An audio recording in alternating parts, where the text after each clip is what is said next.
A inovação tem sido palavra de ordem para as organizações nos últimos anos. Isso ficou ainda mais evidente face aos desafios deste 2020.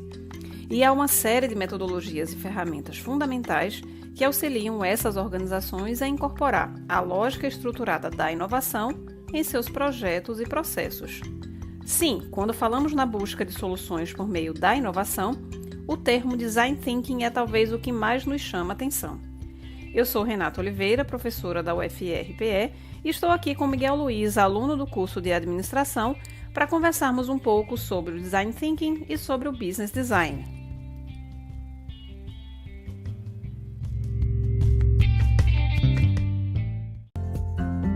Olá, Renata. Olá, pessoal. É isso. O Design Thinking é uma abordagem inspirada no pensamento dos designers, muito utilizada para a criação de projetos e desenvolvimento de produtos.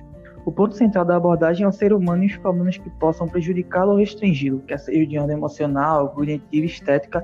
Então, basicamente, este é o campo do design. E a abordagem é multidisciplinar. Ela observa os problemas sob múltiplas perspectivas.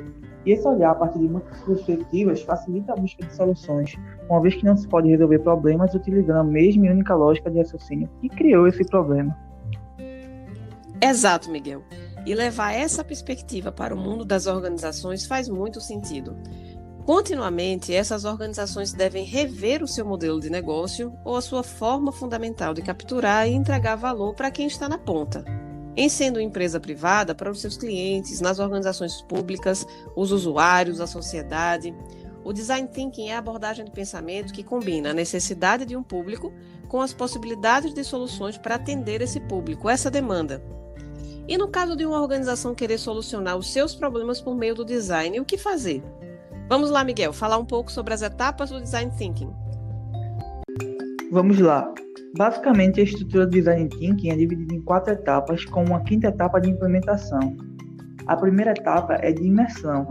Esta é a fase de entendimento e compreensão de tudo que envolve o problema, por meio do levantamento de informações e observações pertinentes sobre o público, as soluções que já existem no mercado, entre outros. Cabe à equipe de trabalho entender o problema de uma forma empática, ou seja, tentando compreender a percepção do público sobre o tema, sobre como gostaria de ter sua necessidade atendida. Após a imersão, a segunda etapa é a chamada de análise e síntese.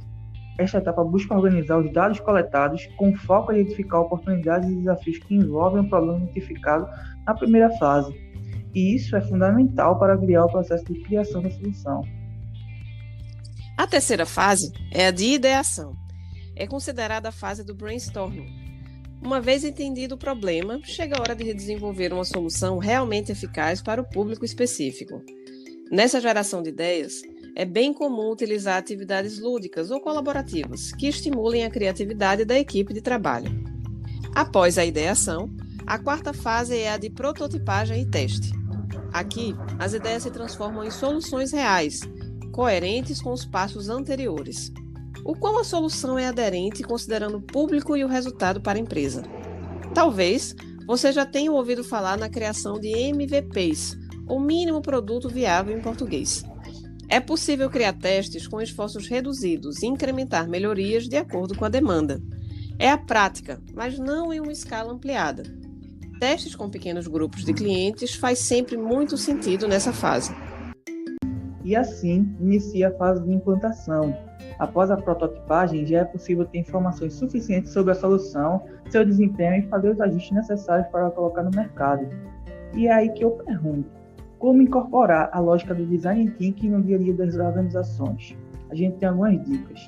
Primeiro, essa abordagem pode ser aplicada a qualquer área que precise de inovação ou que tenha um problema a ser resolvido, não precisa ser na empresa inteira ao mesmo tempo. Além disso, o gestor deve estar atento para ter ao lado uma equipe multidisciplinar e se aproximar do público para criar a empatia necessária à ideação da solução. E uma cultura organizacional focada na colaboração, cooperação e incentivo à criatividade ajudam muito. Isso. E antes da gente encerrar, Miguel, vale a pena comentar alguma coisa sobre o Business Design, que é a aplicação de métodos e processos de design no desenvolvimento e inovação de modelos de negócio. Sim, e aqui eu já estou falando da empresa ou da organização inteira.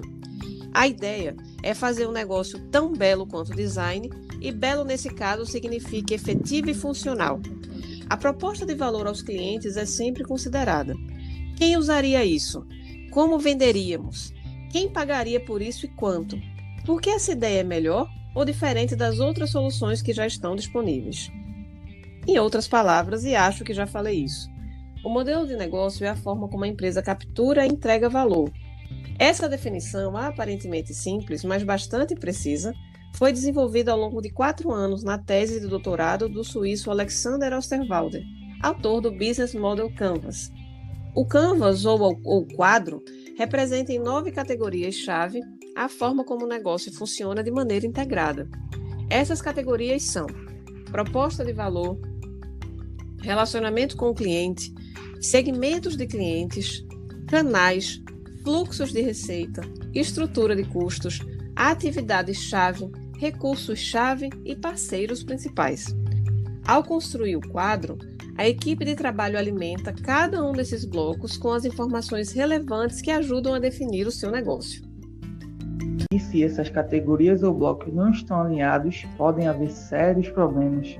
A empresa pode querer disponibilizar uma proposta de valor que não está alinhada com os segmentos atendidos, ou pode não dispor dos recursos necessários à sua oferta, ou mesmo pode não compensar em termos de estrutura de custo. Isso só citando alguns exemplos. Para você, gestor ou aluno de gestão, vale a pena ler um pouco mais sobre as ideias que comentamos aqui e tratar a inovação de modo estruturado nas suas organizações. Um abraço, pessoal, e até a próxima. Abraço e até a próxima!